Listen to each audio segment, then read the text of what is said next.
Assalamualaikum warahmatullahi wabarakatuh. Salam sehat dari Apotek Normal.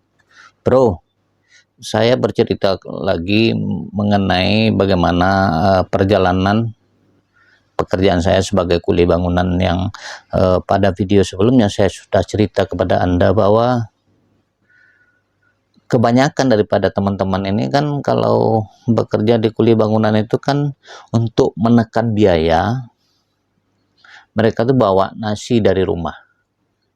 Nggak tahu apakah mungkin disiapkan oleh istrinya atau yang lain. Kalau saya kan disiapkan oleh emak saya, nasi bungkus pakai daun ya kan. Tapi ketika saya udah kenal dengan ibu guru yang sering mangkal di tempat orang tua saya jualan itu, setelah satu kali dia ngantarkan nasi bungkus pada waktu istirahat siang, ternyata ini berkelanjutan. Setiap jam 12 saat istirahat siang itu udah datang, itu tanpa komando, dia udah ada di pinggiran daripada pekarangan proyek pembangunan tersebut, menunggu. Dia melihat di mana posisi saya berdiri, dia udah ada di situ dengan membawa satu bungkus nasi ditambah dengan minuman dingin. Anda bisa bayangkan bagaimana suasana hati saya sangat bersemangat saat itu. Kenapa? Satu-satunya orang pekerja di situ yang makan siang dengan nasi bungkus atau nasi padang lah namanya, itu hanya saya. Kalau nggak salah jumlah pekerja di situ ada kurang lebih sekitar 20 orang. Nah, saya diperlakukan sangat istimewa saat itu, dimana saya harus setiap makan saya tidak mikir lagi, dan dia udah ngomong kepada saya bahwa pokoknya pagi hari saya akan pergi bekerja itu tidak perlu bawa nasi, karena dia akan siap mengantarkan nasi bungkus setiap makan siang saya. Saya nggak tahu bagaimana cara dia membagi waktu ketika dia harus mengajar, kemudian dia juga berkesempatan mengantarkan saya makan siang. Ternyata ini udah disettingnya sedemikian rupa sehingga dia tidak merasa terbebani. Nah, sore harinya ketika saya udah pulang bekerja, tentu saya akan mampir di tempat emak saya berjualan.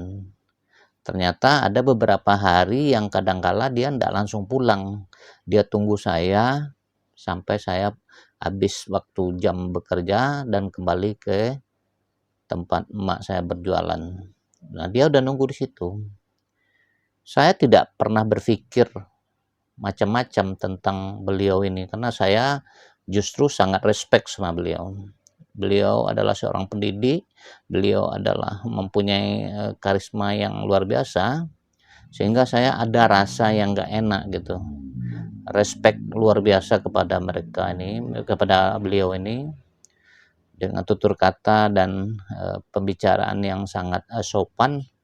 Tentu saya harus menjaga juga bagaimana saya bisa berkomunikasi dengan baik dengan beliau ini. Ini saya jalani berbulan-bulan, teman-teman. Puasa pun saya tetap bekerja, saya puasa. Nah, di puasa itulah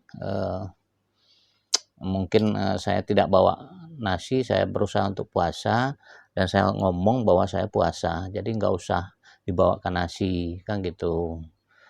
Nah, yang saya lebih tidak nyaman lagi, atau maksudnya begini, ada rasa yang nggak enak di badan saya atau di diri saya itu adalah ketika lebaran, mau akan lebaran, itu mungkin dia melihat status saya sebagai anak yatim, saya nggak tahu, tapi dia berusaha untuk menyenangkan hati saya saat dimana dia harus membelikan baju untuk persiapan saya lebaran. Nah, di situ saya agak merasa nggak enak. Kenapa? Karena baju persiapan lebaran itu udah disiapkannya 2 setel. Kemudian di hari H dia datang lebaran ke rumah saya, dia bawa kue, bawa kelengkapan untuk dipersembahkan untuk ibu saya. Nah, saya udah mulai merasa risih. Kenapa tidak? Saya belum pernah diperlakukan orang seperti itu. Pertama, yang kedua, meskipun kehidupan kami ini adalah kehidupan yang serba kekurangan, tapi kami tidak pernah meminta-minta untuk disantuni dan segala macamnya. Tapi perlakuan dia udah terlalu berlebihan menurut saya. Kalaupun sekedar hanya memberikan katakanlah mengantar nasi untuk saat saya bekerja, bagi saya enggak masalah, ya kan. Tapi kalau udah melibatkan persiapan untuk lebaran dia juga, ya kan. Nah, ini saya udah mulai merasa bertanya-tanya, ada apa sebenarnya ini. Cuman saya kan enggak mungkin langsung bercerita atau menyampaikan ini kepada dianya, ya kan. Sampai suatu ketika saat liburan, dia mengajak saya pergi liburan. Artinya saat hari Minggu, dia tanya sama saya, ada waktu enggak hari Minggu kita pergi jalan-jalan. Ya, saat itu sih bagi saya sih sah-sah saja. Dia mau jalan kemana, ya seputar Bukit Tinggi lah kurang lebih, ya kan. Di Bukit Tinggi kan banyak destinasi wisata. Maksudnya mungkin dia ngajak saya pergi jalan-jalan itu dalam artian dia mungkin bisa menggali sebenarnya bagaimana situasi dan kondisi saya ketika saya harus menyelesaikan studi dengan segala keterbatasan. Yang ada dalam pemikiran saya itu saat itu adalah seperti itu skenarionya. Ya, saya menyatakan ya bersedia aja. Kalau cuma sekedar pergi jalan-jalan kemudian makan-makan ya boleh-boleh aja. Saat itulah kita mencoba janjian hari Minggu pergi jalan-jalan sambil santai-santai ngobrol-ngobrol ringan, ya kan. Nah, ada hal yang sangat di luar dugaan saya, bahwa sebenarnya dari sisi usia saya berjarak kurang lebih sekitar 3 tahun sama beliau ini.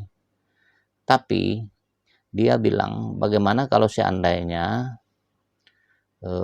karena saya biasa kan sebutan sama dia itu kakak, ya kan, atau bahasa Padangnya Uni lah ya, saya panggil Uni sama dia. Dia bilang sama saya, "Mal, gimana kalau seandainya nggak usah panggil Uni, saya justru disuruh panggil nama." Nah, ini yang membuat saya agak sedikit risih gitu. Bagaimana saya harus panggil nama kepada orang yang jauh lebih tua dibanding saya? Di sisi etika saja saya udah kena, tapi dia pengennya seperti itu. Maksudnya gimana? Saya bertanya sama beliau. Ya supaya kita akrab, jadi enggak perlu ada rasa apa ya, sungkan-sungkan maksudnya. Jadi next time kalau ketemu ya udah panggil nama aja. Menurut dia seperti itu. Ya atas permintaan dia, ya mau tak mau, walaupun bagi saya itu adalah sesuatu hal yang agak berat untuk diucapkan, saya belajar untuk bagaimana saya mengungkapkan atau memanggil nama dia. Nah, gimana kelanjutan ceritanya ini luar biasa teman-teman. Ini adalah skenario yang harus saya lakoni di dalam kehidupan ini. Nanti akan saya ceritakan apa endingnya, seperti apa saya berkomunikasi sama beliau ini. Silakan Anda subscribe, like and share ya. Terima kasih. Salam sehat, sahabatku apoteker Indonesia.